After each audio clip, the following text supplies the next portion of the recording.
Bom dia a todos. Uma alegria enorme estar aqui com vocês. Sejam bem-vindos ao segundo dia do 6º Congresso, Todos Juntos contra o Câncer. Sou Sabrina Chagas, para quem não me conhece, sou oncologista da Rede DOR, pós-graduada em Medicina Integrativa pelo Hospital Israelita Albert Einstein e também a idealizadora, uma das idealizadoras do projeto Papo Rosa, nosso Papo Rosa. Nesse painel, vamos falar sobre medicina integrativa na oncologia, da pesquisa à prática, realizado pela Associação Brasileira de Linfoma e Leucemia, a ABRALE.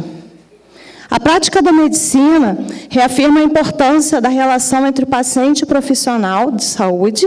A medicina integrativa é focada na pessoa em seu todo, informada por evidências e faz uso de todas as abordagens terapêuticas adequadas, com profissionais de saúde e disciplinas, para obter o melhor da saúde e da cura.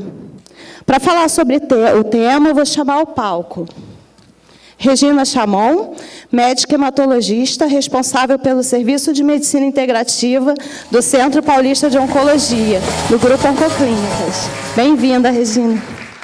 Denise Thieme Noguchi, médica responsável pela equipe de Medicina Integrativa do Hospital Israelita Albert Einstein. Bem-vinda. Priscila Machado Beira, psicóloga formada pela PUC de Campinas, pós-graduada em Comunicação pela ESPM e em Medicina Integrativa pelo Hospital Israelita Albert Einstein. Bem-vinda. Paola Torres Costa, fellow em Medicina Integrativa pela Universidade do Arizona e fundadora e presidente do Instituto Roda de Vida. Roda da Vida. Bem-vinda. Emílio Telese Júnior, médico, responde pela área técnica da atenção básica e pela residência multiprofissional em práticas integrativas e complementares da Secretaria Municipal de Saúde de São Paulo. Bem-vindo. Vocês terão cerca de 10 minutos para falar sobre os temas. E, Regina, a palavra é sua. Denise, a palavra é sua. É que foi o script de Regina. Vamos ver. Cadê o passador?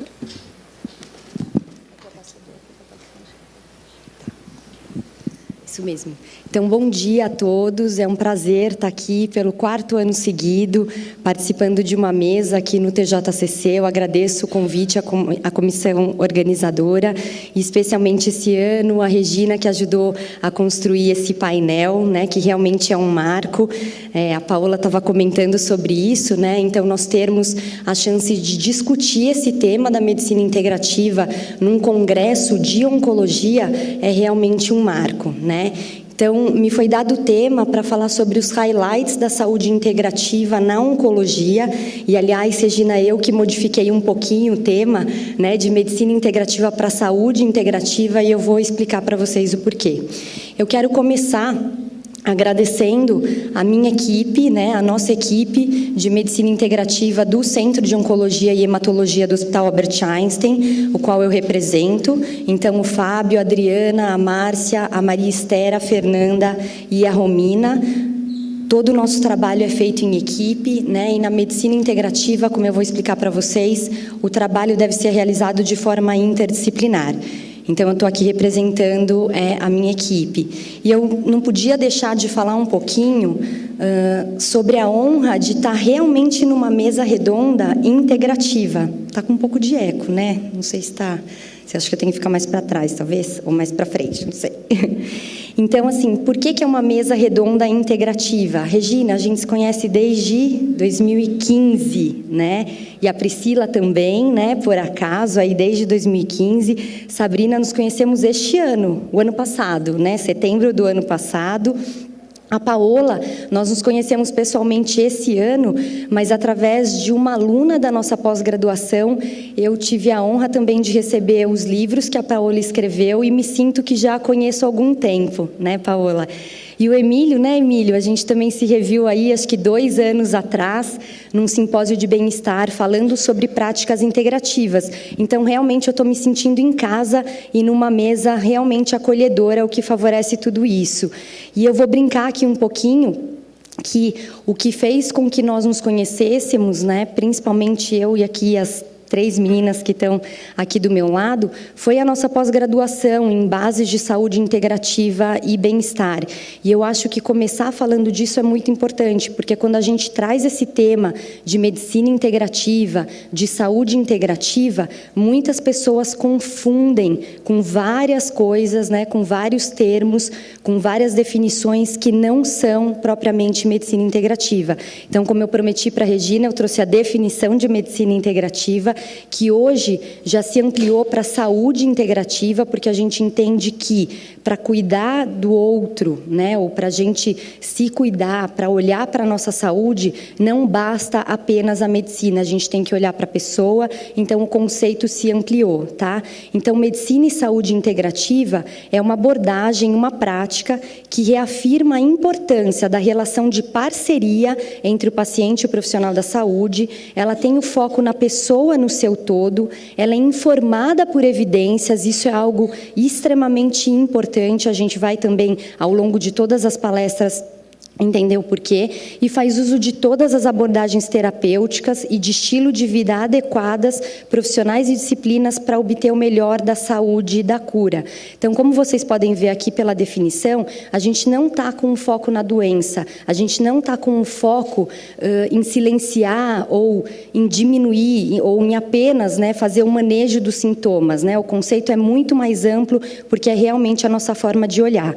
E como a gente está aqui no TJCC especificamente falando da oncologia, eu trouxe o conceito de oncologia integrativa. Desculpa que ele está em inglês, é porque realmente não tem ainda uma tradução oficial, mas o conceito é o mesmo da medicina integrativa, né? Ela é centrada no paciente, é informado por evidências, faz uso de práticas mente-corpo, de produtos naturais, de mudanças de estilo de vida, mas sempre junto com o tratamento convencional, ou seja, na oncologia integrativa, nesse conceito, o paciente está em tratamento, né, com o que há de melhor, com o que há de mais significativo para as chances de cura dele, seja a quimioterapia, a imunoterapia, a radioterapia, a cirurgia, enfim, mas com o foco na saúde, na qualidade de vida e, é lógico, num melhor prognóstico, que é o que a gente mais quer, né? E isso tudo começa antes até do diagnóstico de câncer, para a gente falar em prevenção, durante todo o tratamento, no auxílio ao manejo dos efeitos colaterais e também na fase pós-tratamento, que hoje em dia está sendo muito reconhecida. Então, quais seriam aí as novidades ou os highlights, vamos dizer assim, né, nesse tema? Eu trouxe um artigo que saiu em 2018, tá? No jornal mesmo de práticas integrativas, né, onde ele mostra que as pessoas que optaram por tratar-se de forma alternativa, ou seja, elas nem começaram o tratamento convencional, que seria químio, rádio, cirurgia e etc., e foram se tratar com outras modalidades, né, que não são essas convencionais, elas tiveram uma pior sobrevida. E isso é muito importante. Quantos daqui são profissionais da saúde que lidam com um paciente oncológico? Tá, mais ou menos metade, um pouco mais da metade, né? E quantos são pacientes ou familiares ou, né, quem está vivendo muitas vezes aí na pele? Tá, a maioria, então, são profissionais da saúde, né? Esse artigo é muito importante, porque muita gente confunde medicina alternativa com medicina integrativa, e não é disso que eu estou falando. O que eu estou trazendo nesse artigo é que quem larga o tratamento convencional e vai para uma medicina alternativa vive menos. Isso é fato. Tá? E isso é muito importante da gente frisar. Um outro artigo que saiu na JAMA, uma revista muito conceituada, né, uma revista médica, avaliando a medicina complementar, ou seja, o uso de outras modalidades concomitantemente ao tratamento convencional. De novo, houve um risco de morte maior quando o uso dessas modalidades complementares estava associado a uma recusa do tratamento convencional, ou seja, a pessoa começou se tratando com químio, com rádio, com cirurgia e com essas modalidades complementares e acabou largando o tratamento por conta disso. Isso também piora o prognóstico, né? Disso ninguém tem dúvida. Então, quando eu falo de medicina integrativa, eu não estou falando de medicina alternativa e, muitas vezes, também não estou falando de medicina complementar. É algo mais complexo, tem que estar realmente integrado no cuidado. E aí, o que a gente tem, então, de bom, né? Faltando 1 minuto e 40 segundos para a gente terminar, né? A nossa esperança, 10 minutos, né, Sabrina? Eu gosto de respeitar o tempo. E a Regina vai abordar esse tópico, tá? Nós tivemos, em 2018, isso foi inédito, né? A a Sociedade Americana de Oncologia Clínica endossou um dos protocolos da Sociedade de Oncologia Integrativa no que diz respeito ao uso das terapias integrativas como tratamento complementar para sintomas relacionados ao tratamento oncológico e na fase pós-tratamento. A Regina vai detalhar isso. Eu acho que esse é um marco muito importante. Eu tive o prazer, lá no Einstein, onde eu trabalho, de receber esse artigo de um dos oncologistas. Então, eu imagino que o impacto, a gente vai começar a ver isso e talvez esse seja um dos motivos da gente ter essa oportunidade também de ter essa mesa no Congresso de Oncologia. Eu acho que as portas vão começar a se abrir, né? O outro ponto muito positivo, profissionais da saúde comprometidos em olhar para a pessoa e não apenas para a doença. E o que eu vejo aqui das pessoas que eu conheço, todas essas pessoas, né, e eu me incluo, a gente olha primeiro para a pessoa que está na nossa frente, né, não é nem para o paciente, a gente tenta conhecer aquela pessoa, entender o que aquela pessoa busca, o que é importante para ela, para daí sim entrar no contexto da doença, tá? E a outra coisa é o reconhecimento dessa fase pós-tratamento, que tem o nome de survivorship aqui no Brasil, que na verdade nos Estados Unidos desde 2006 ela é muito reconhecida, mas aqui isso está começando, então eu vou dizer para vocês que o prognóstico é bom, né? Eu tenho muita esperança de que a gente está indo muito bem. E eu vou terminar com esse último slide, deixando para cada um de vocês essa pergunta, né? Algumas perguntas. Como você cuida da sua saúde? Né? A gente está aqui falando de tratamento, de highlights, mas como é que você, profissional da saúde, cuida da sua saúde em primeiro lugar? Porque, sim, é um jargão, mas para cuidar do outro, em primeiro lugar, você precisa cuidar de você mesmo. Né? A doutora Paola começou o dia fazendo suas práticas, né, meditativas e tudo mais. Eu comecei acordando 6 da manhã com a minha filhinha de 1 ano e meio. Então, eu também estava me cuidando dela, né? O que é possível naquela hora. Então, como é que você incentiva o seu paciente? Como é que você incentiva o seu familiar, quem está ao seu lado, a cuidar da sua saúde, né? Na medicina integrativa, a gente começa com autonomia e autocuidado, levando ao seu bem-estar. Então, o meu convite é que todo mundo saia daqui pensando no que faz para o seu autocuidado, qual é a sua autonomia em relação ao cuidado da sua saúde e o que você chama de bem-estar para você mesmo. Obrigada. Obrigada, Tieme. Regina, é com você. 10 minutos. Ai, meu Deus. Bom dia, gente. Bom, como a Tieme já agradeceu todo mundo, eu não vou me repetir com isso, mas é um prazer enorme estar aqui hoje. E eu queria fazer um agradecimento especial à Abrale e, em especial, à Merula, que sem eles, com certeza, a gente não conseguiria estar aqui hoje. Foi um empenho muito grande para que essa mesa acontecesse e a gente está muito feliz por conta disso. Bom, depois que a gente já viu esse conceito todo aí do que é a medicina integrativa, a gente vai explorar um pouquinho. Mas, poxa, será que isso funciona mesmo? E mais do que isso, se funciona, será que tem algum risco? Será que é seguro usar essas práticas? Ops. Não estou me entendendo aqui. Grandão. Opa. Então, a nossa história aqui hoje, na verdade, ela não começa hoje. Ela começa lá em 400 a.C., na Grécia Antiga, na ilha de Kos, mais especificamente. E lá existiu um médico que é considerado o pai da medicina moderna, que foi o Hipócrates. E o Hipócrates dizia, e a gente faz esse juramento quando a gente se forma médico, no juramento da nossa formatura, ele dizia que o médico, e aqui eu vou estender para todos os profissionais da saúde, devem fazer o bem e não fazer o mal. E em latim a gente tem essa frase, primum non nocere. Então, primeiro a gente não faz o mal. E pensando nas terapias integrativas ou complementares, parecem práticas bastante naturais. A gente tenta ser o menos invasivo possível. Como é que uma prática que é tão natural pode fazer o mal para alguém? Será que dentro da nossa prática profissional a gente está fazendo mal?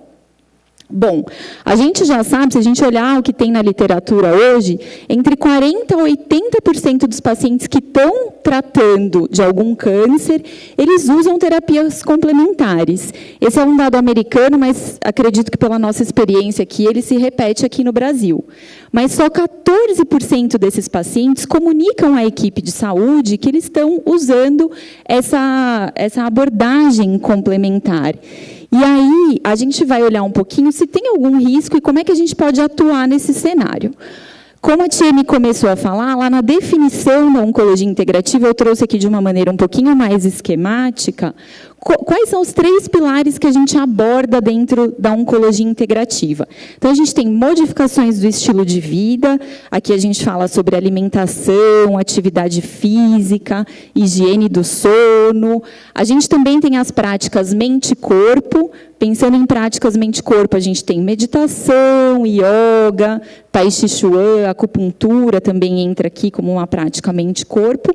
E a gente tem o uso dos produtos naturais. Chás, ervas, aqui no Brasil a gente tem bastante garrafada, é uma coisa bem peculiar da nossa cultura.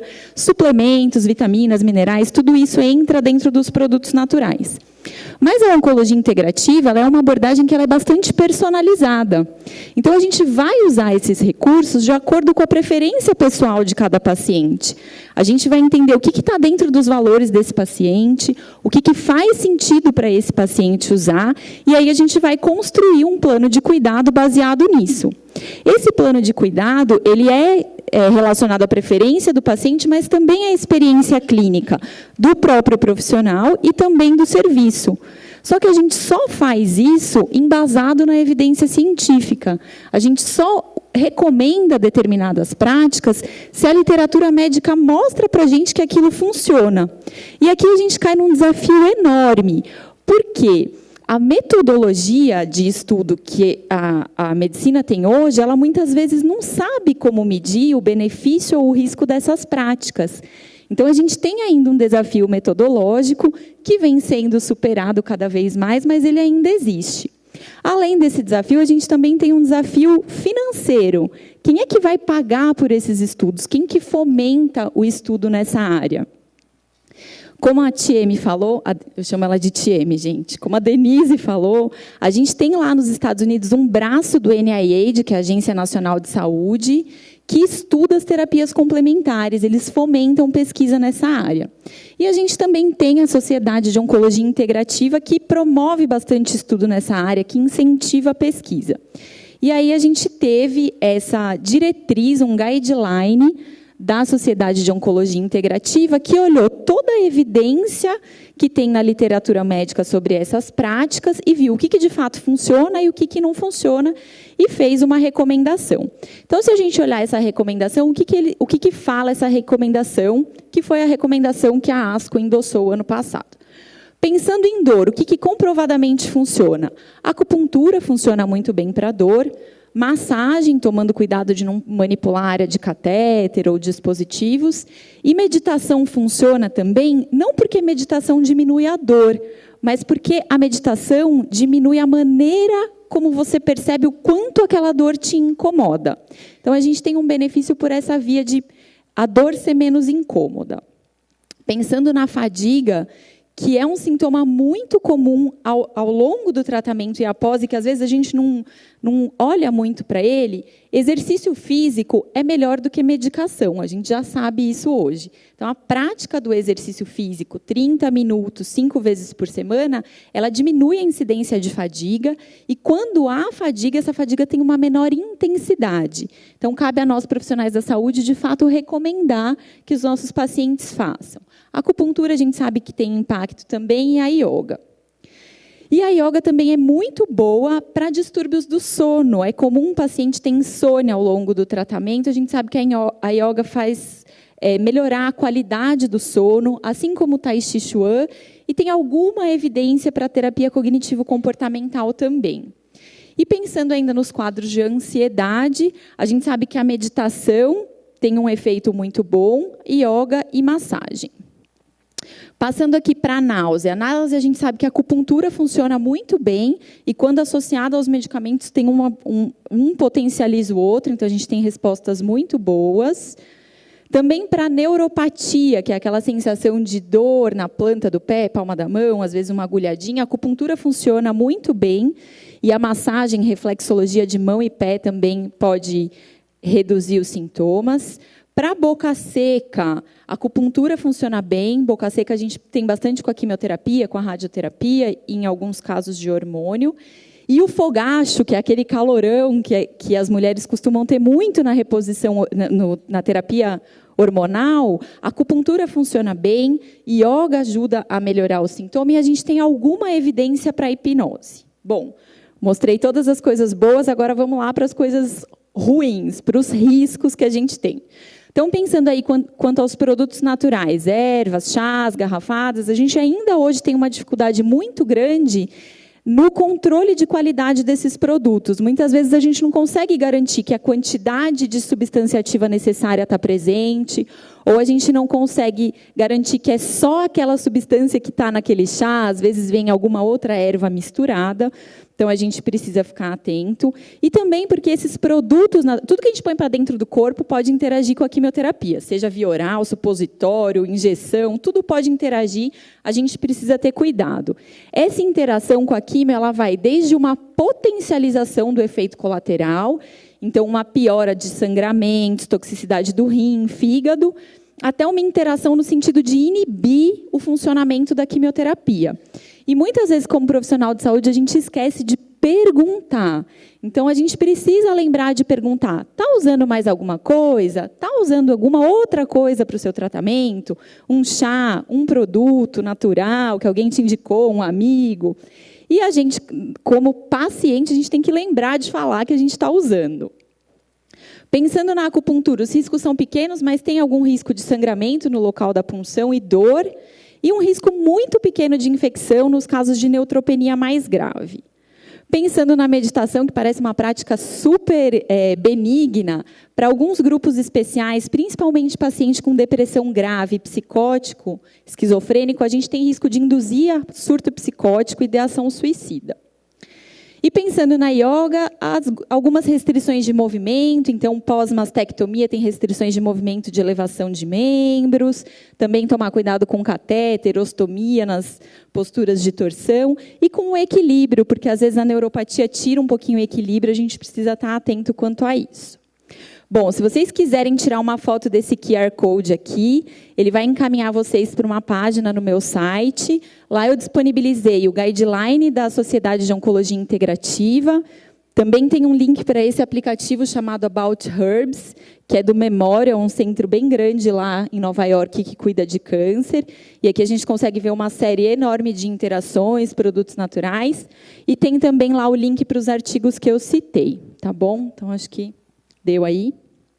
O tempo certinho. E para finalizar, que eu ainda não terminei, como a doutora Denise... Volta. Última chance, gente, da foto, vai lá. Ela me enganou. Ou é só entrar no site também, na aba Ciência, está lá tudo isso para vocês. E como a Denise falou, a gente é o melhor exemplo para os nossos pacientes. Então, quando a gente quer que eles se cuidem, a gente precisa começar se cuidando. E quando a gente coloca essas práticas na nossa rotina, os pacientes se sentem mais estimulados a colocarem também. Então, assim como a doutora Paola, hoje de manhã eu também já fiz minha prática de meditação. E a minha sugestão é que vocês cuidem primeiro de vocês para depois cuidarem deles. Muito obrigada. Agora teremos Priscila Machado. 10 minutos. Oi, gente, bom dia. É uma alegria muito grande, um prazer estar aqui mais esse ano e principalmente participando dessa mesa com profissionais incríveis e mais do que isso, pessoas incríveis que têm um olhar diferenciado para o ser humano. Seja paciente, seja qualquer tipo de relação, mas eles têm, sim, um olhar diferenciado. Então, eu vou tentar aqui fazer, passar para vocês a minha experiência numa tríade, na verdade, em 3 facetas diferentes que eu pude vivenciar com a saúde integrativa, com a medicina, com as práticas integrativas. Vou tentar passar um fio condutor aqui em 10 minutos, com toda a minha experiência, todos os meus ganhos e por que eu sou hoje tão fã dessas práticas. Então, eu vou passar para vocês aqui hoje essa visão tridimensional da minha vida, passando pelo papel de mãe de paciente e de profissional. E essas práticas integrativas permeando aqui a minha vida o tempo inteiro. Então, como mãe de paciente, que foi minha primeira experiência. Então, meu filho faleceu com 10 anos de idade. O diagnóstico era um ependimoma de fossa posterior, diagnosticado em 2001. E ele passou por todos os tratamentos tradicionais, como eles disseram, quimioterapia por 8 anos, cirurgias, radioterapia e inúmeras sequelas motoras. E esse tempo inteiro, algumas práticas a gente já incluía no cardápio dele, né, das coisas que ele tinha que fazer. Mas a questão foi no processo de fim de vida do meu filho, que nós colocamos algumas práticas integrativas. Eu digo aí, ele passou por um processo de fim de vida de 1 ano, mais ou menos, mas se intensificou nos últimos 3 meses da vida dele. Nós colocamos reiki, musicoterapia e meditação para ele e para os familiares. E os resultados foram incríveis. Nós observamos uma tranquilidade no processo de partida, que no caso seria o luto antecipatório, que todos nós vivíamos, né, tanto do paciente quanto dos familiares, que ocasionou, obviamente, o luto saudável, que eu entendo aí como um luto saudável, a ausência de medicamentos pelos familiares, ressignificação da vida sem o familiar e toda a questão social e familiar caminhando, eu diria, tranquilamente, com dor, claro, mas tranquilamente. E eu diria que essas práticas ajudaram muito nesse processo. E aí, a minha outra história, como eu gostei muito das práticas integrativas e vi todos esses resultados com o meu filho, que eu estava falando para vocês, eu já era psicóloga, resolvi fazer a pós lá no Einstein em medicina integrativa. Eu queria saber o que tinha aí, porque na época foi indicado por um profissional de lá também, essas práticas que eu disse a vocês, e eu queria entender a beleza de tudo isso, né? Tudo que tinha contribuído para que todos ficassem bem, né? Ficássemos bem, meu filho, eu e todos os familiares. E fui cursar a medicina integrativa lá no Einstein. Gostei muito e fiquei ainda mais apaixonada por todas essas práticas e pelos resultados. Saí de lá com a cabeça fervilhando de ideias e coisas para fazer, e agora eu vou fazer isso, vou fazer aquilo, e vou pensando 1000 coisas, eis que eu recebo um diagnóstico 3 meses depois do término do curso de câncer de mama, que foi em 2016. Claro, passei pelos tratamentos tradicionais, passei por cirurgia, radioterapia e hormonioterapia até hoje, né, até os dias atuais. E as práticas integrativas novamente na minha vida. Por quê? Se fizeram bem para o meu filho, ou quando eu estava no papel de mãe de paciente, agora eu era paciente. E fiz meditação, reiki, acupuntura, mindfulness, mantendo uma alimentação saudável e atividade física diária. 6 horas da manhã, sagrado, até hoje, inclusive. E o que eu pude observar com tudo isso? Os resultados: 0 efeitos colaterais, lógico que a gente vê uma diminuição dos efeitos, no meu caso, nada, nenhum efeito, tranquilidade no processo, o controle da ansiedade. E pude também agora falar, mas se foi bom para o meu filho, foi bom para mim enquanto mãe de paciente, foi bom para mim como paciente e como profissional.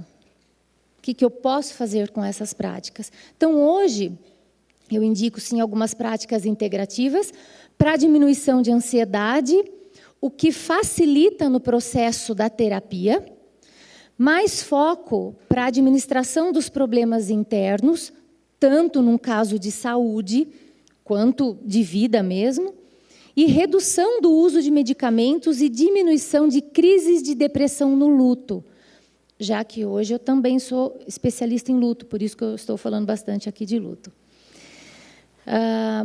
Tudo isso, então, a medicina integrativa aí, permeando os 3 lados, as 3 facetas desse diamante, que eu acredito ser um diamante.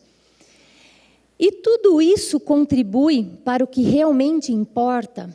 E o que realmente importa?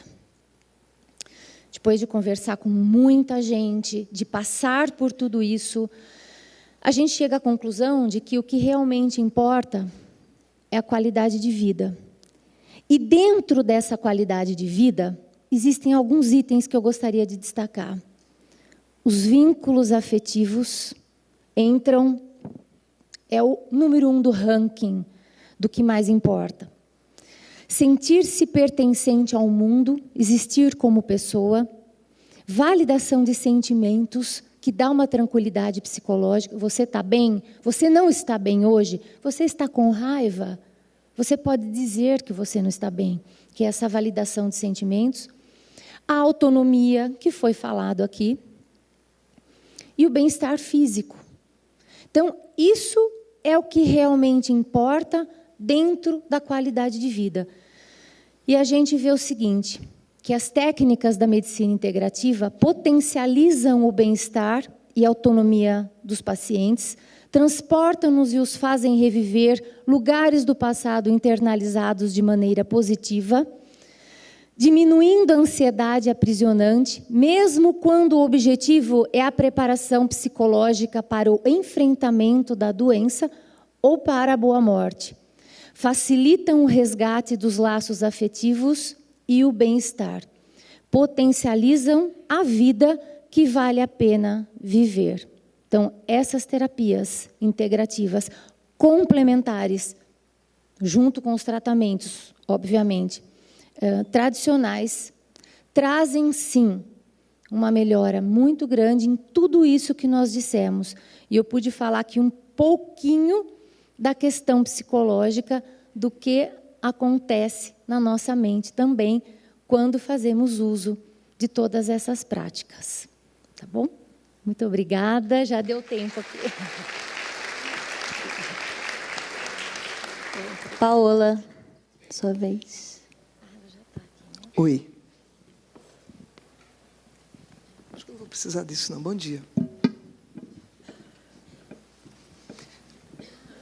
Estou muito feliz de estar aqui com vocês. Queria agradecer muito a Abrale por essa iniciativa de ter colocado, de ter colocado essa mesa nesse congresso.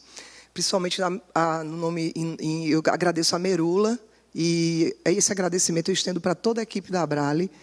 Eu queria dizer que a gente, como nome da minha ONG, que chama Instituto Roda da Vida, a vida é essa roda, né? Então, a gente está nessa ciranda da existência, e estar aqui com vocês, meninas, é maravilhoso. Mas eu queria fazer agradecimento, falando nessa ciranda, em algumas pessoas que estão aqui, que são muito importantes para essa apresentação que eu vou fazer. Então, eu começo agradecendo as pessoas do Instituto Roda da Vida, todas as pessoas que são voluntárias, e aqui está a Fatinha. Levanta aí, Fatinha. A Fatinha, que é lá do Instituto Roda da Vida, que é paciente. Queria agradecer os profissionais que ajudam a gente voluntariamente. O trabalho só existe, nós não temos dinheiro, nós não temos financiamento para oferecer essas práticas integrativas gratuitamente. Os profissionais não estão presentes, mas em nome de todos esses profissionais eu gostaria de agradecer uma pessoa muito especial, que a cada 15 dias dedica o tempo dele, gratuitamente, voluntariamente. Expedito, meu querido, por favor, em nome do Expedito eu agradeço a todos os profissionais. Obrigada. Aos meus alunos, João Vitor está aqui, por favor, os estudantes de medicina que fazem parte dessa ciranda também. João, obrigada. E a confiança de outras pessoas que acreditam no trabalho da medicina integrativa desde o comecinho, e que tem duas pessoas aqui que são muito importantes. Cláudia Araújo, que é minha enfermeira, que encaminhou os primeiros pacientes para esse trabalho. Claudinha, levante aí, por favor.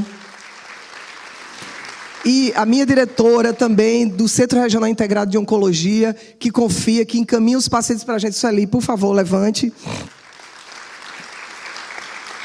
Então, essas pessoas são as pessoas que começaram essa ciranda do cuidado no Instituto Roda da Vida. Para a gente ter pacientes, para a gente ter isso acontecendo, a gente precisa que pessoas confiem. Então, isso começa há 7 anos atrás, no começo do Instituto Roda da Vida, onde Lá, eu sou médica, sou hematologista, sou professora da Universidade Federal do Ceará e da Universidade de Fortaleza, e é um desafio muito grande falar de medicina integrativa no ambiente acadêmico, que é permeado pelas práticas convencionais. Na universidade, a gente não fala de saúde, a gente fala de doença. A gente ensina aos alunos de medicina os sintomas e sinais das doenças, os mecanismos das doenças, a fisiopatologia das doenças e as genéticas das doenças. Isso é muito importante. Todos os avanços científicos permitem que o homem viva até aqui. A gente morria de gripe, a gente morria de diarreia, a gente morria de fome, de desnutrição, a gente morria de câncer. Hodgkin, quando falou da doença de Hodgkin, do linfoma de Hodgkin, em 1834, essa doença não tinha cura. Em 1906, quando começou a radioterapia, os princípios da radioterapia passaram de 1834 a 1906, passou quase um século para começar alguma coisa. E hoje a gente tem Hodgkin curado em mais de 85% dos casos. Então, a gente está falando de coisas muito importantes. E quando a gente fala de medicina integrativa, a gente não está falando contra a ciência, a gente não está falando contra os avanços tecnológicos, a compreensão que a gente tem do câncer. A gente está falando, sim, de práticas que complementam o cuidado, que olham para a pessoa, que olham para uma mãe que está com um filho num processo de finitude. A gente olha para uma mulher que tem um câncer de mama e que tem uma mutilação no corpo dela e que ela tem que conviver com isso, com a beleza, com a sexualidade. Nós falamos de pessoas que passam por isso. Pessoas enfrentam doenças. A doença é um evento que acontece na vida de pessoas. Até planta tem câncer. Se vocês entrarem lá no Google, vocês vão ver que vegetais têm câncer. Isso não se trata de nenhum pecado, de nenhuma culpa, de nada. Se trata de um evento biológico que acontece na vida de seres humanos. E a gente precisa encarar o ser humano com a complexidade que não é linear. O ser humano ele é complexo por si, a vida é complexa, a vida se reinventa nela mesma. Então, quando a gente fala de fenômenos complexos, a gente não pode usar a linearidade de uma ciência, que é uma ciência linear ou descartiana, a gente não pode usar ela para avaliar o ser humano. Então, nós somos muito falhos em avaliar os dados que estão relacionados aos seres vivos como um todo. Porque, na verdade, se a gente for pensar numa lógica darwiniana, quem vai sobreviver são a exceção, não é a regra quem sobrevive. Quem sobrevive é a exceção. Quem sobrevive é quem pode ir além. A regra morre. Quem vive é a exceção. Quando a gente vai ver nos seres que vão sobreviver, na genética, quem vai dar o salto é aquele que é capaz de ressignificar sua vida. Então, para eu não exceder o tempo, porque eu já vou exceder com o vídeo, por favor. Como é que eu passo aqui? Vou mostrar o Instituto Roda da Vida. Vocês podem soltar aí para mim? Pronto. Então, a gente trabalha, faz essa narrativa, essa é a nossa casa, que fica lá em Fortaleza. E esse é o Portas Abertas que a gente faz. Atendimento ao público, a gente abre as portas e faz isso. Palpação de linfonodos. A gente abre para a população, é um dia inteiro de atividades. Esses são os meus alunos de medicina. Aqui é biodança. Todos eles são pacientes oncológicos, mas a gente coloca os alunos também e os médicos para estarem na roda, experimentar. Você só pode indicar aquilo que você conhece, aquilo que você experimenta. Constelação familiar.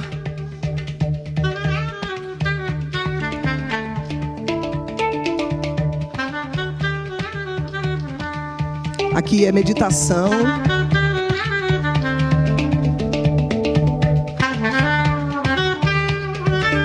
Nós temos meditação semanalmente. Reiki também, nós temos Reiki solidário. Nós tanto aplicamos Reiki como nós formamos profissionais reikianos. Acontece semanalmente também para os pacientes. Isso é uma atividade muito legal chamada Bordando a Vida, que são oficinas de bordado, que na verdade as pessoas chegam lá e começam a conversar sobre as suas experiências de vida. O bordado é somente a desculpa para a ressignificação de vidas. Então são as mandalas, e aí as pessoas começam a conversar, a tirar dúvidas. Doin, que é muito afetivo no controle da dor, no controle da fadiga.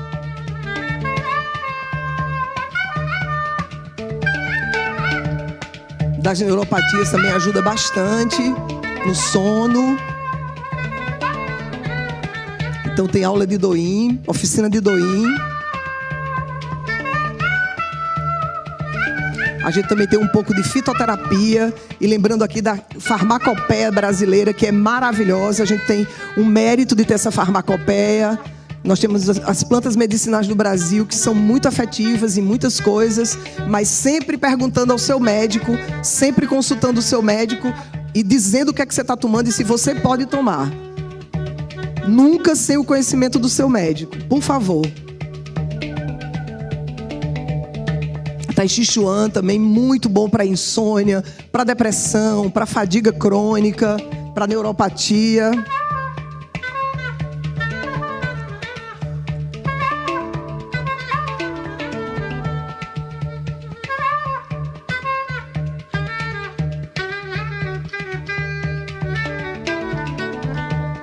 Tá aí o povo tentando fazer o...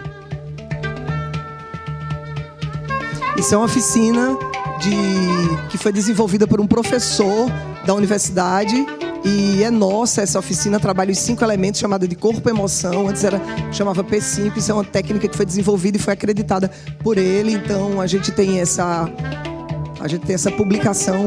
Todas essas práticas, aqui a Oficina de Suco Verde, todas as nossas práticas, todos os nossos trabalhos de pesquisa são cadastrados na Plataforma Brasil de Pesquisa com Seres Humanos.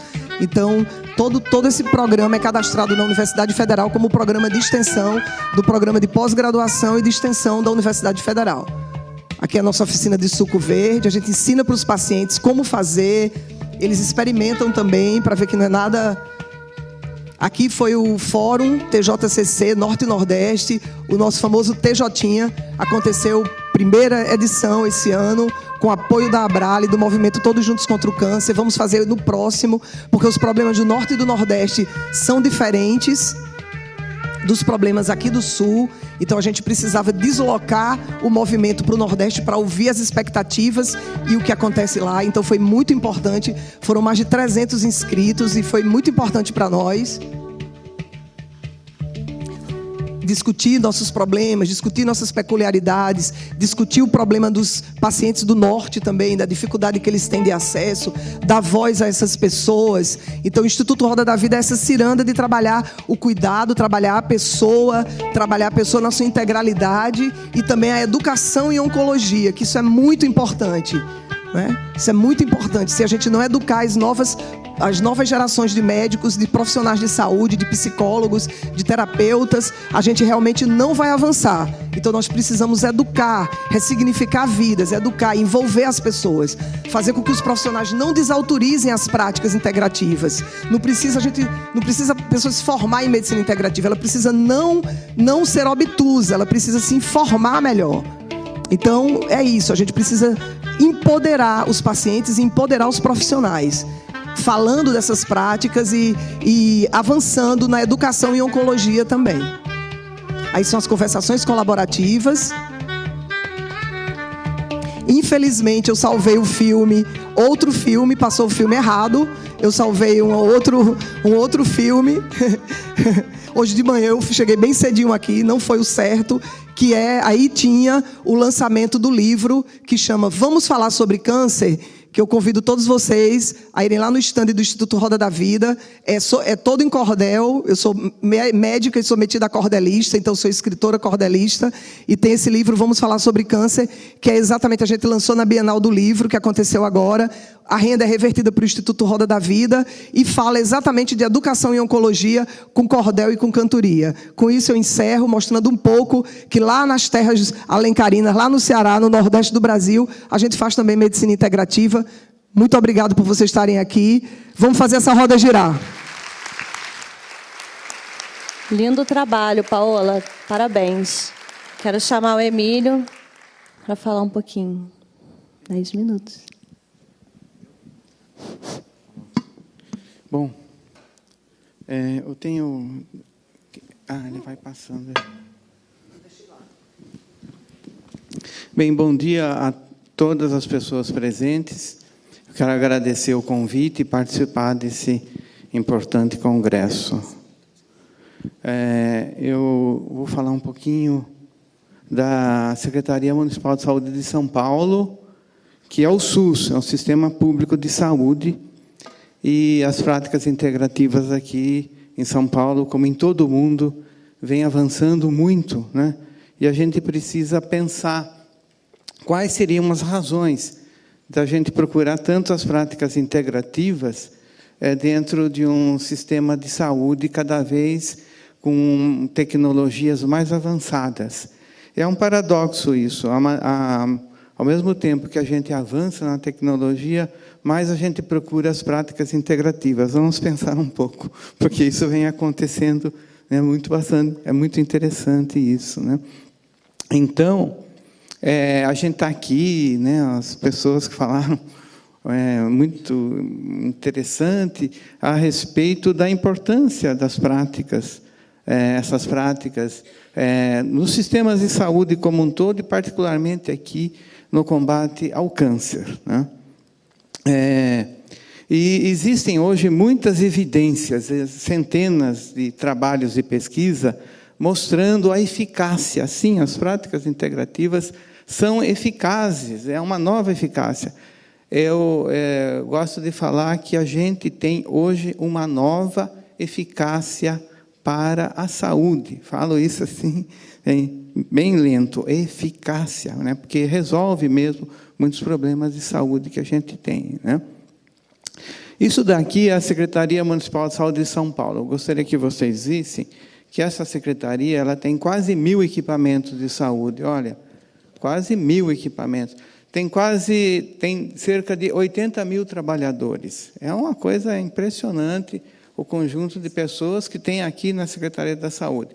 Só na atenção básica, que são as unidades básicas de saúde, tem aqui 475 unidades de atenção básica, né?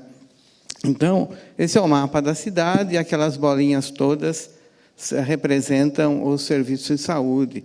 E tem, então, outras unidades, hospitais, centros de referência, CAPs, né? E aqui é o mapa, esse aqui é a mesma coisa, o mapa de São Paulo é o mapa do sarampo de São Paulo. Tá certo? Não, é brincadeira. As bolinhas vermelhas significam as unidades base, as unidades da Secretaria de Saúde que têm práticas integrativas. Veja a quantidade de unidades com práticas integrativas hoje aqui em São Paulo, né? E como que a gente conseguiu isso? Capacitando o pessoal da rede. A gente capacita a nossa vida, né? Eu trabalhando na Secretaria de Saúde, eu entrei há 7 décadas atrás, assim, depois de formado, né?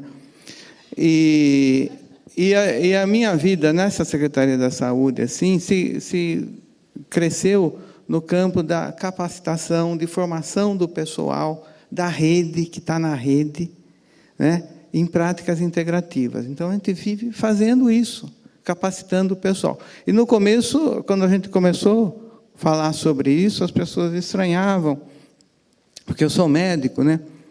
E, no começo, Emílio, você vai fazer essas coisas?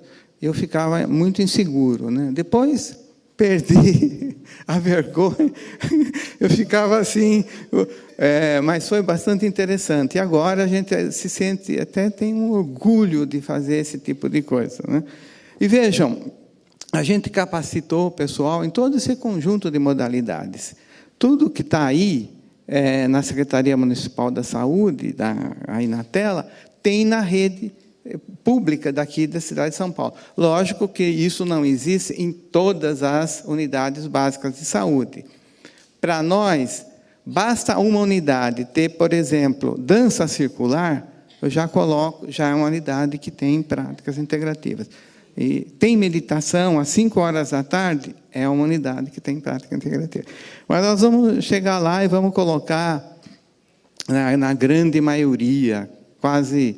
Nosso plano é ter mais de 600 unidades com práticas integrativas aqui em São Paulo. Então, só para vocês terem ideia, só no ano passado, em 2018, nós capacitamos mais de 600 trabalhadores da Secretaria Municipal da Saúde. E começamos a colocar práticas musicais também em algumas unidades. é cantoria, não é musicoterapia, é chegar na sala de espera das UBS, que são duras, né? Não é fácil, e chegar alguém lá, tocar, cantar alguma coisa para o pessoal. Isso a gente está chamando práticas musicais. Então, estamos fazendo tudo isso, né? Plantas, capoeira, para os mais jovens, assim. Bom, e aí tem também outras práticas na Secretaria da Saúde, mesmo sem a capacitação, que a gente não está, mas já que as pessoas já chegam sabendo e vamos fazendo, né? Mas nós vamos capacitar também o pessoal nesse campo, como cromoterapia, aromaterapia, reiki, né? E já estamos começando a fazer isso. Então, só esse daqui é um gráfico para mostrar que desde 2002 começamos essa capacitação, né? Antes mesmo da chamada Política Nacional de Práticas Integrativas. Nós começamos esse processo na Secretaria da Saúde de São Paulo em 2002, e de lá para cá nós capacitamos mais de 4.000 trabalhadores. A gente fala capacitação porque a gente prepara os profissionais para essas diferentes práticas, né? Só para vocês terem uma ideia rápida, só o ano passado nós fizemos mais de 70 mil grupos de práticas corporais, grupos de práticas, como dança circular, meditação, tai chi, liang kun, xiang kun, I Chi Kun e outras práticas, né? que a gente faz na rede. Então, estamos avançando muito, né, na Secretaria. E, para nós, essas práticas são um movimento de renovação da saúde. Elas representam uma outra ética e uma outra estética. São outros sinais que nós estamos fazendo. É um movimento estratégico, né? E a minha experiência, nesse período todo que eu estou aí, para mim, hoje, a coisa mais importante são os trabalhos de grupo. Os trabalhos de grupo com as pessoas. Porque as pessoas que frequentam os nossos serviços, a maioria é composta por mulher. E mulher de mais idade, assim, um pouquinho menopausa, em torno da menopausa, um pouco mais para cima. Esse é o grande grupo. E essas pessoas, elas chegam, isso que eu gostaria de arriscar embaixo dessa palavra, elas ficam mais alegres, ficam mais felizes com o trabalho, com esse trabalho. E a alegria tem é um potencial de cura. A saúde, ela tinha que ter alegria, né? E o que nós estamos fazendo, é lógico que a acupuntura é importante, é lógico que a homeopatia é importante, é lógico que as plantas medicinais são importantes, mas a alegria é uma coisa mais importante ainda, porque nós não sabemos o que o nosso corpo pode, o potencial do nosso corpo. E a alegria potencializa a nossa força interior. Então, estou terminando rápido, não vai dar tempo. Então, eu acho que as atividades em grupo são, de fato, e essas modalidades trabalham com duas grandes dimensões, há uma outra racionalidade, como as doutoras já falaram, né? E o cuidado, então, sendo uma outra racionalidade, o cuidado é de outra natureza. Então, muito obrigado pela oportunidade, estamos aqui.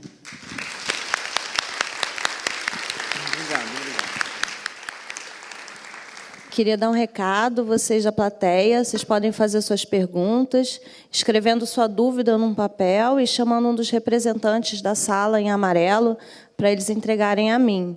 Lembrando que esse debate também está sendo acompanhado nas redes sociais. Postem a hashtag Movimento TJCC. Também dá para baixar o aplicativo do TJCC na loja do seu celular e lá você tem a programação completa. Eu queria fazer umas considerações. Eu passei pela pós, né, do Einstein, e eu acho que é uma mensagem legal, importante da gente falar, dois pontos que me chamaram a atenção nessa trajetória de um ano, né? A questão do autocuidado, que a medicina integrativa ela preza pelo autocuidado, e o mais interessante na pós não foi ver a mudança que a gente pode proporcionar, não foi só ver a mudança que o autocuidado traz para o paciente. Foi ver que todos os profissionais de saúde que lá estavam integrados passaram a mudar suas práticas diárias, o olhar da vida, e como que o autocuidado das pessoas mudou. E a gente percebeu que pessoas que inicialmente vieram com doenças inflamatórias, autoimunes, que tomavam remédio no começo da pós, terminaram o tratamento sem sentir dor, vivendo melhor, com uma autoestima maior, né? Foi fantástico, e essa mensagem é importante passar. E outro ponto que me chama a atenção, e que às vezes a gente, durante a pós, e eu sempre me perguntei, como é que eu, que faço ambulatório de oncologia, eu sou oncologista, como é que eu posso mudar, aplicar isso no meu dia a dia, né? E uma das mensagens importantes que a pós me mostrou é a questão da escuta ativa. Né? A gente, na nossa prática diária, está acostumado a imaginar o médico ou ir na consulta do médico e ele ficar preso no papel, no computador, e a gente aprende na pós a importância da escuta ativa. A gente, às vezes, parar, não olhar para papel nenhum, não olhar para nada, ficar 5 minutinhos só para ouvir o paciente, né? Quando a gente para, fica ouvindo o paciente, olha ele no olho, faz o toque, encosta nele, a gente cria um vínculo.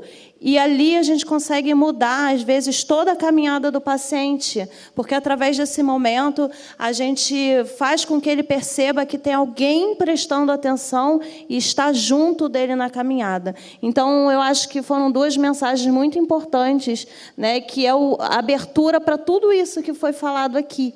Né? Eu acho isso muito importante. Você quer fazer algum comentário sobre isso, Tieme? Para mim é da Tieme, gente. Bom, eu sou um pouco suspeita, né? Realmente, eu fui de aluna, hoje uma das coordenadoras. Estou vendo a Patrícia, que também é médica, né? Mastologista, também terminou a pós aqui com a Sabrina. E eu acho que, quando o Emílio falou em alegria, quando você fala a palavra alegria, né, Emílio, você já sorri, né? E você já provoca nos outros uma reação boa, né? E eu acho que isso que a Sabrina está trazendo, realmente, são coisas muito básicas, mas que traz alegria à nossa vida, como a Priscila colocou também, são as relações que a gente tem com as pessoas. E eu vou incluir os animais também nisso, né? Porque sou fã também dos cachorrinhos, gatinhos e afins, né? Mas tudo que devolve para a gente, que tem essa troca de olhar, que a gente pode fazer vínculo, eu acho que esse é o segredo, né? Somos todos profissionais que olhamos nos olhos, que a gente tenta. A Regina me deu uma chamada hoje de manhã, e é verdade, eu estava muito tagarela, né? Porque está meio ansiosa, mas a gente aprende também a fechar a nossa boca e a, de verdade, estar presente para o outro e querer escutar com atenção o que o outro está me trazendo, sem ficar pensando no que eu vou falar. E, para a gente, profissional da saúde, como a maioria aqui de vocês, como é difícil, né? Porque o paciente começa a falar, a pessoa fala uma coisa, a gente já está pensando no que a gente vai prescrever, no exame que a gente vai pedir, no diagnóstico. Como é que eu faço para estar presente para o outro, de verdade, né? Então, eu acho que essas são pontos importantes, e eu, recentemente, fiquei pensando, o que é mais importante para o nosso autocuidado? Para mim, é tempo. Para e pensa. Para e escreve sobre o seu autocuidado. É assim que a gente começa. Não é se inscrevendo na academia, no curso de meditação, baixando aplicativo para aprender qualquer técnica que seja. Para e pensa no seu autocuidado. Esse é o começo, na minha opinião. Falando um pouco da aula da Regina, eu vou passar para você. Então pode fazer a sua pergunta. Bom dia a todos. Eu só tenho uma palavra para dizer para vocês, que é gratidão. Eu sou presidente de uma organização de apoio a combate ao câncer de Marília e região. E a realidade lá não é muito diferente da sua, doutora. me desculpe, eu sou péssima com nome, porque não é só no Nordeste, tá?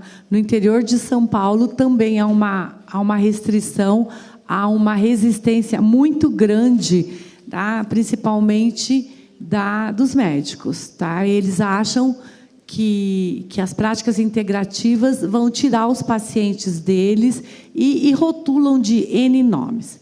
A minha pergunta, então, gratidão por esse fórum, por vocês estarem aqui. Tá? A minha pergunta é para o doutor Emílio. Tá? Eu gostaria de saber como que a gente pode envolver o município, a rede, o SUS nesse processo.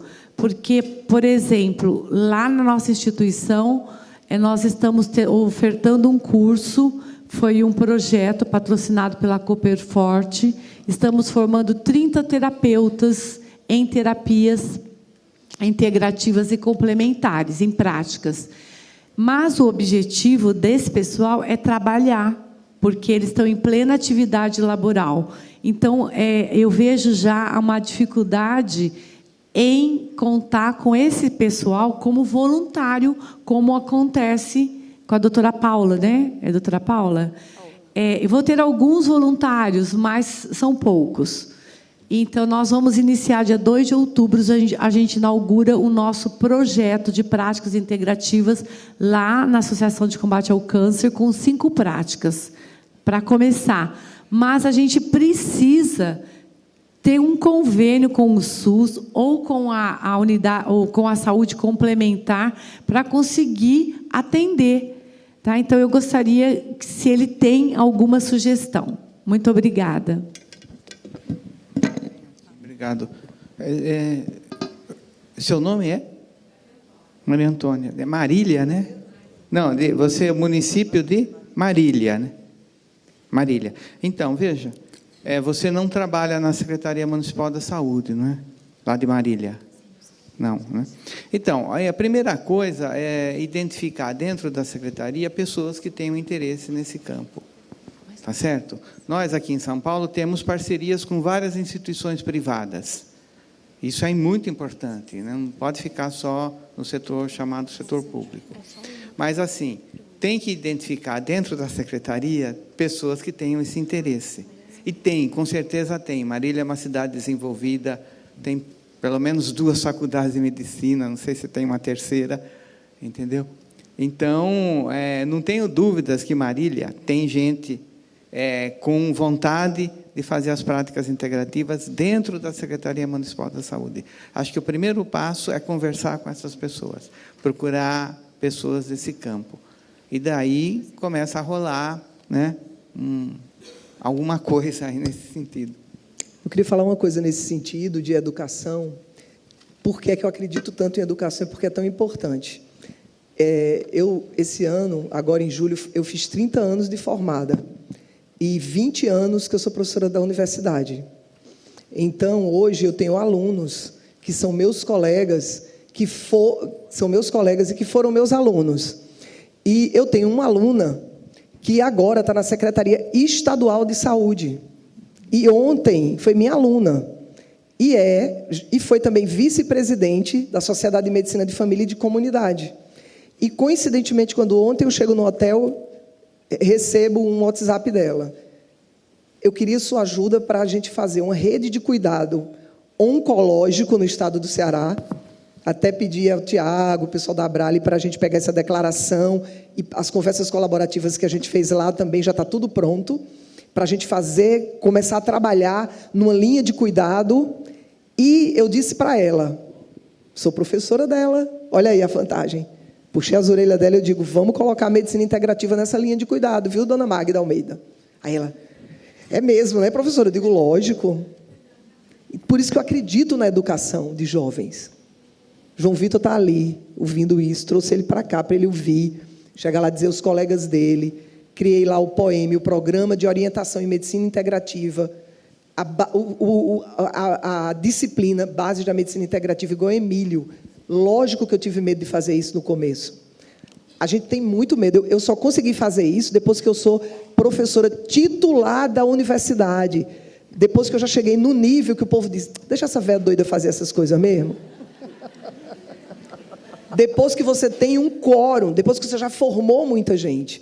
Então, mas está aqui, Emílio, ouvi você falando, ouvi os pontinhos da cidade de São Paulo, sabe? E é isso, é muito bonito isso, é uma outra ética, é uma outra estética, é uma outra racionalidade. Não são coisas que se confrontam, são coisas que se interpenetram e permeabilizam as pessoas. É assim porque nós somos humanos. E o humano cabe tudo. No humano cabe a cantoria, cabe o cordel, cabe a felicidade, cabe a alegria. O sistema imunológico da gente vibra com a alegria, se transforma. Os hormônios da gente... A gente tem uma coisa chamada psiconeuroendócrino-imunologia. Nós somos seres que operamos a partir dos mundos que nós compartilhamos. Nós operamos a partir de mundos, de visões de mundo. E a gente precisa transformar essas visões de mundo. Antônia, estou com você, acredito, vá em frente, siga, você vai conseguir, tenho certeza. E eu vou só complementar, me comprometo, nos nossos mais de 400 alunos formados, deve ter alguém de Marília, que agora eu não me lembro de cor. Marília, né? Chegou mais uma ex-aluna nossa, a Melissa. Se alguém for de Marília, me ajuda a lembrar. Mas é importante também, eu queria compartilhar que na nossa experiência também no Einstein, a gente também começou com voluntários, tá bom?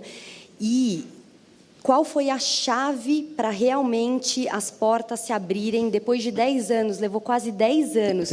Ela vai dizer a chave agora, o pulo do gato. Diga, tia. Né? Levou quase 10 anos desde quando o Dr. Paulo de Tarso Lima, né, entrou no Einstein, tendo feito o fellow no Arizona, né, como a Paola fez. Foi quando a enfermagem percebeu que aquilo era bom para o paciente. Por quê?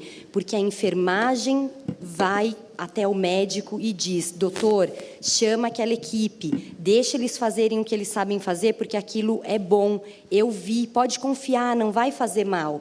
Então, assim, é trabalho de formiguinha mesmo, não é fácil. Hoje, para a gente lá dentro, também não é fácil estar na oncologia, mas, como a Emílio falou, tem que achar os seus pares, e eles estão por aí. É que a gente ainda é um pouco tímido, né, nesse sentido. Ainda puxando o gancho aí dessa pergunta, eu acho que, dentro da minha experiência em alguns serviços de oncologia, não só a gente ter a enfermagem ou toda a equipe multidisciplinar vendo que aquilo faz bem para o paciente, mas vendo que aquilo faz bem para eles mesmos. Então, nos serviços onde eu trabalho, a gente tem grupos que são para os nossos colaboradores. Então, a Adri está aqui, né, Adri, que é nossa massoterapeuta de uma das clínicas. A gente tem um grupo semanal que é para os nossos colaboradores, para eles experimentarem com eles mesmos essa experiência, e, a partir disso, eles levam isso, a importância disso, para o cuidado todo. Então, acho que essa também é uma maneira de... um caminho, uma porta de entrada para a gente colocar as práticas dentro dos serviços.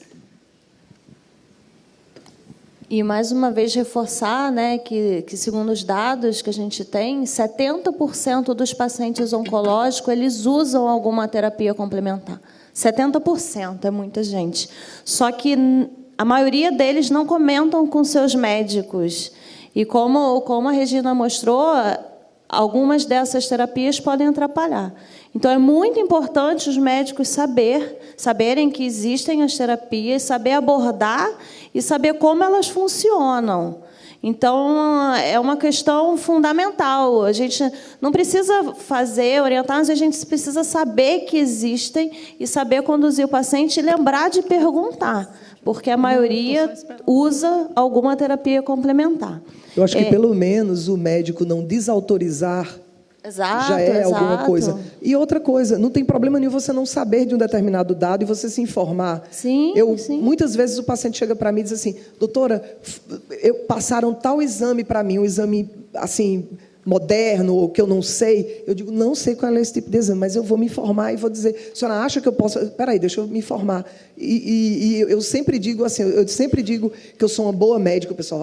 Eu digo: sou uma boa médica. Primeiro, porque eu sei que eu não sei tudo da medicina. Não sei. Tenho humildade de perguntar aos meus pares, aceito minhas limitações. O bom médico é aquele que reconhece o sofrimento do outro ser humano e que reconhece as suas limitações e que reconhece que a medicina é algo que ele jamais vai dominar, mas o cuidado pelo outro é uma coisa que a gente sempre pode dominar. A compaixão, o amor, a amorosidade genuína e generosa, isso é uma coisa que a gente sempre pode dominar. É isso. Medicina integrativa é isso, gente. Temos uma pergunta na plateia. Bom dia, meu nome é Valéria Mendonça, eu sou lá do Ceará. E primeiro eu quero parabenizar a mesa, dizer que esse tema é super interessante, mas eu queria fazer uma provocação aqui para o pessoal que pode responder pela Sociedade Brasileira de Oncologia Integrativa, que eu nem sabia que existia, porque acho que a gente deve fazer advocacy sim nessa área, do jeito que a gente lá atrás fez para outras coisas e hoje faz ainda, que a gente faça para poder promover as terapias integrativas. Nós temos uma portaria 849 de 2017. Essa portaria foi feita, ela tá no SUS, ela é para ser praticada pelo SUS, e simplesmente esqueceu de colocar os códigos. E eu tive lá na nossa Secretaria Municipal de Saúde em Fortaleza, que eu sou da Secretaria Estadual, do Núcleo de Oncologia, mas estive na Municipal e ouvi o absurdo de uma gestora dizer o seguinte: ora, você está atrás de terapia integrativa, você não tem nem outro básico para oferecer, quer dizer, é diminuir uma coisa importante e reconhecer a fragilidade da outra parte. Então, eu quero dizer que a gente tem que começar a pensar em fazer advocacy nessa área das terapias integrativas, porque é uma imoralidade você criar uma portaria ministerial do SUS e que esqueceu de colocar os códigos. A gente afeita essas práticas, a gente quer indicar. Agora mesmo eu estou acompanhando uma sobrinha de 43 anos que está passando pelo câncer de mama. Ela vai, talvez, ter a sorte de estar lá na Roda da Vida como paciente, mas, se não fosse o trabalho voluntário do Roda da Vida, não teria via SUS. Quer dizer, as pessoas que não tiverem acesso a esse tipo de serviço não vão ter, então, pela portaria.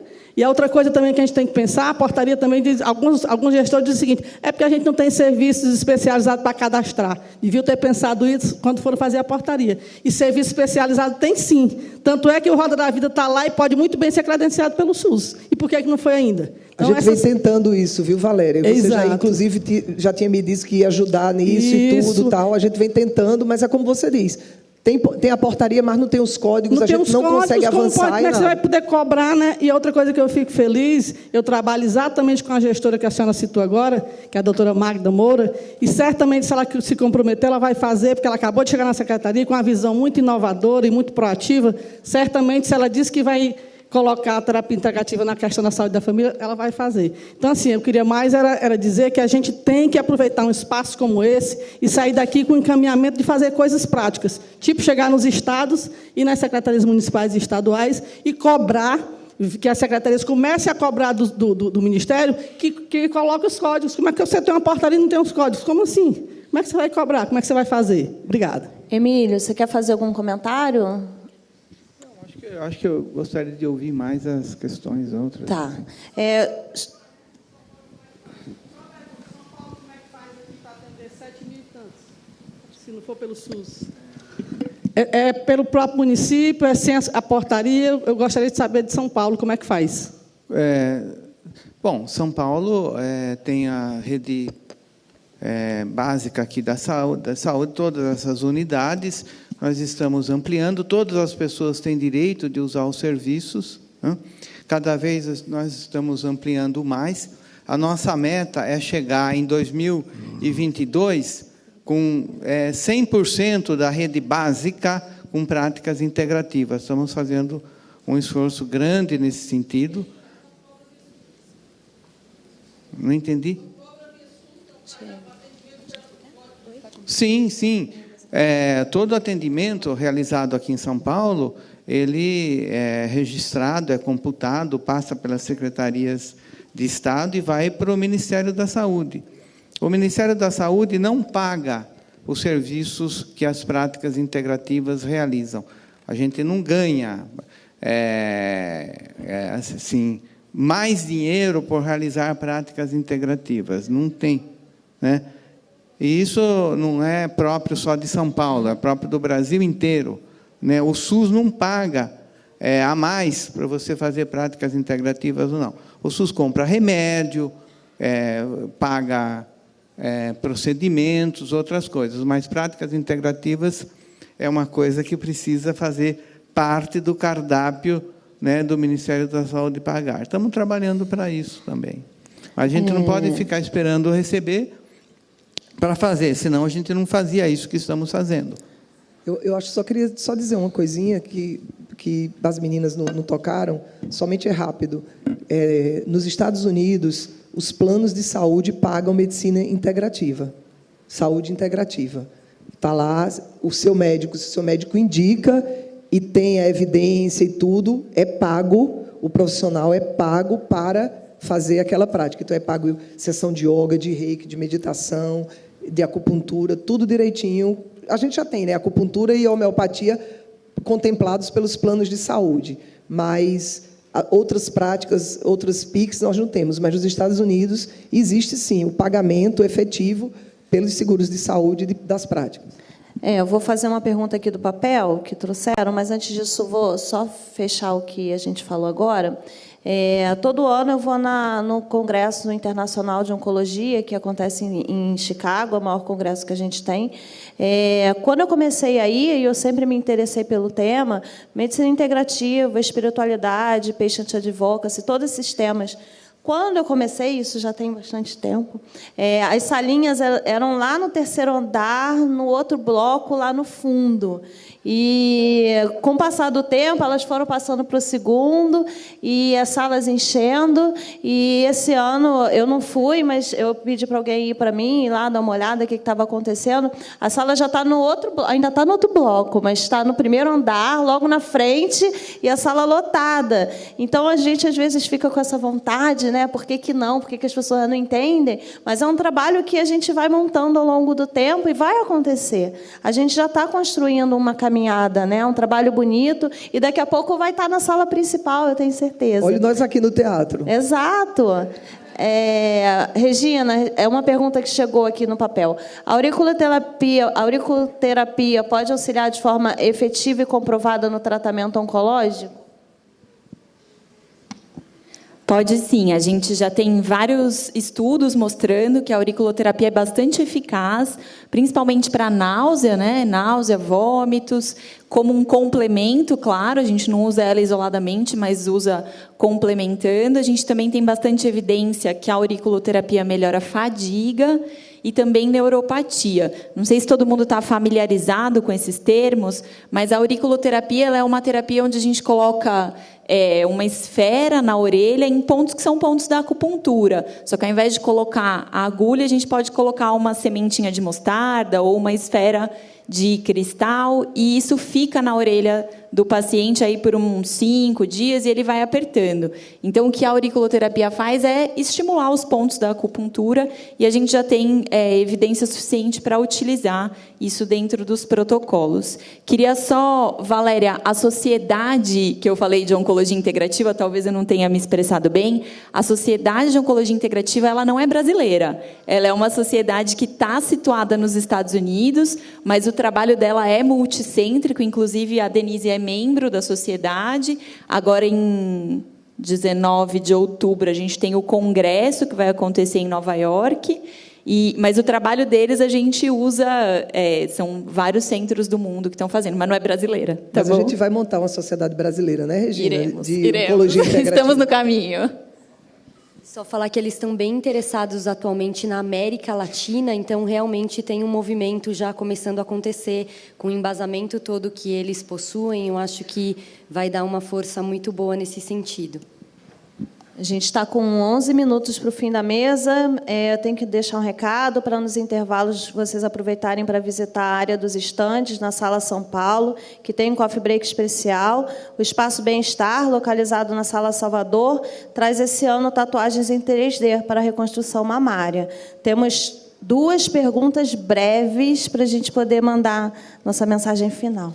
Bom dia. Eu queria parabenizar vocês, a Brale e todo mundo que está aqui, mas eu queria fazer uma pergunta sugestão, porque assim, eu sou expedito do Ceará, tenho a gratidão de trabalhar com a doutora Paola, e é como eu digo, a gente está na ponta. E o que a gente ouve mais dos pacientes é o seguinte: doutor Expedito, eu digo, tira o doutor.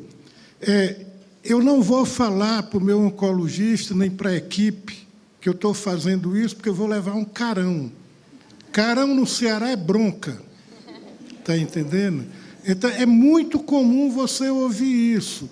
E aí você insiste, ao ponto de eles dizerem assim, olha, Eu fui dizer que entrei num grupo de oração e o meu médico disse, você pode entrar, mas isso não vai ter efeito nenhum no teu tratamento.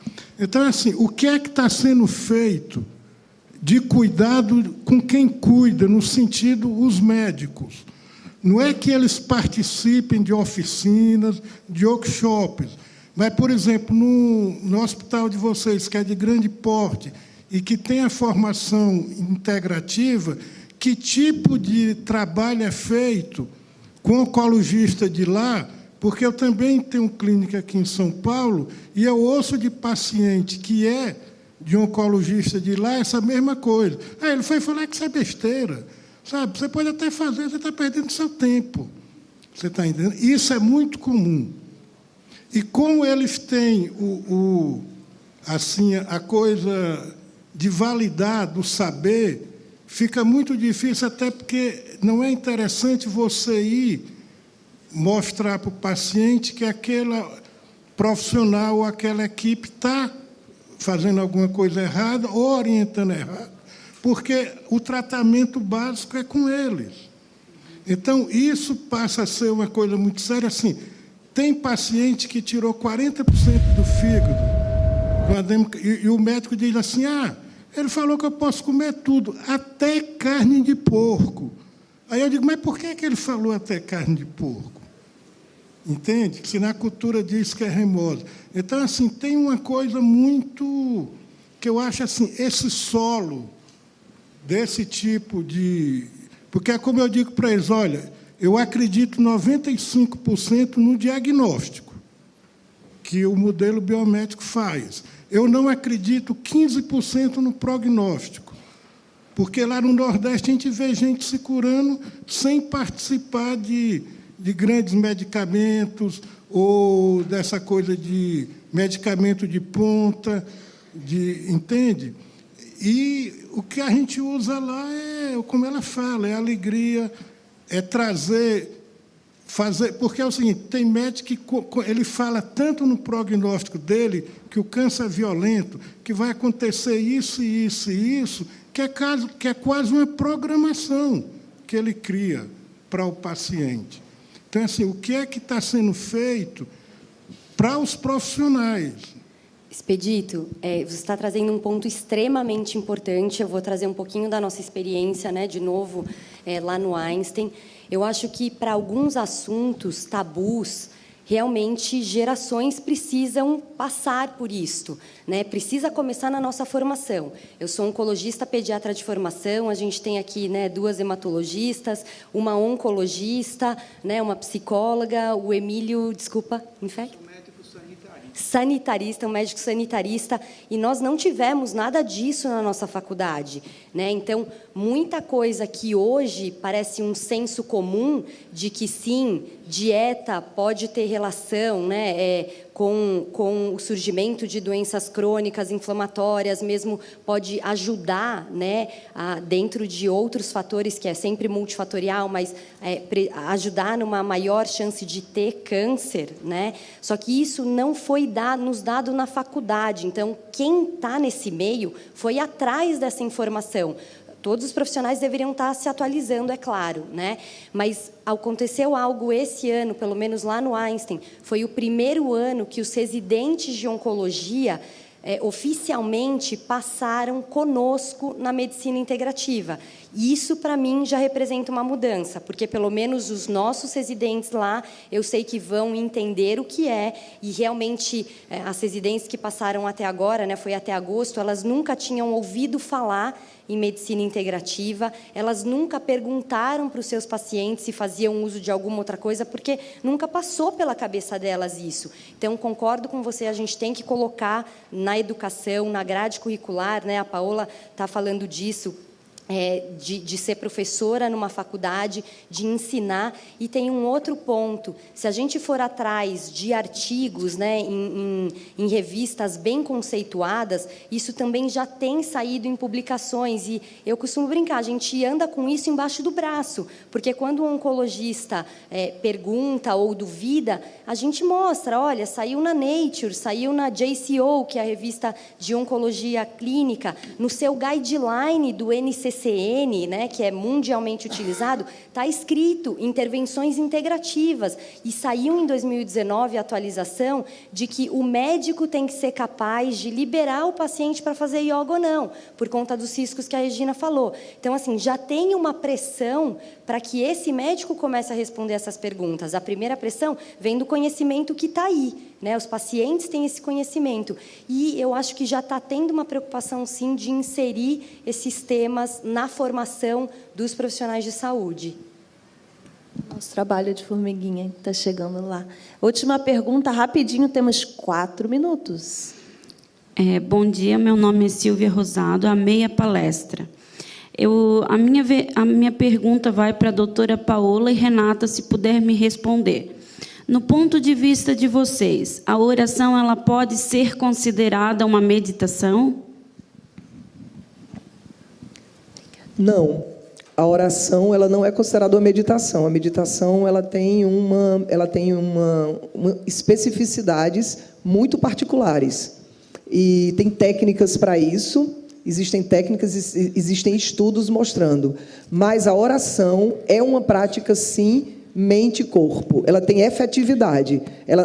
Existem, inclusive, pessoas nas religiões mais tradicionais, como católicos, existem freiras e monges beneditinos e carmelitas que meditam, que têm técnicas de meditação. Existem pastores que meditam, assim como budistas e tudo. E a meditação, ela não é uma prática religiosa, deixando bem claro. A meditação é uma prática de mente e corpo. É uma prática das neurociências, é uma prática que tem sido estudada, principalmente agora com a ressonância magnética funcional, mostra que realmente a meditação muda parâmetros cerebrais importantes, a química cerebral muda, a plasticidade cerebral muda com a meditação. Depois de 8 semanas de prática efetiva com técnicas, é alguma coisa que mexe também no sistema imunológico.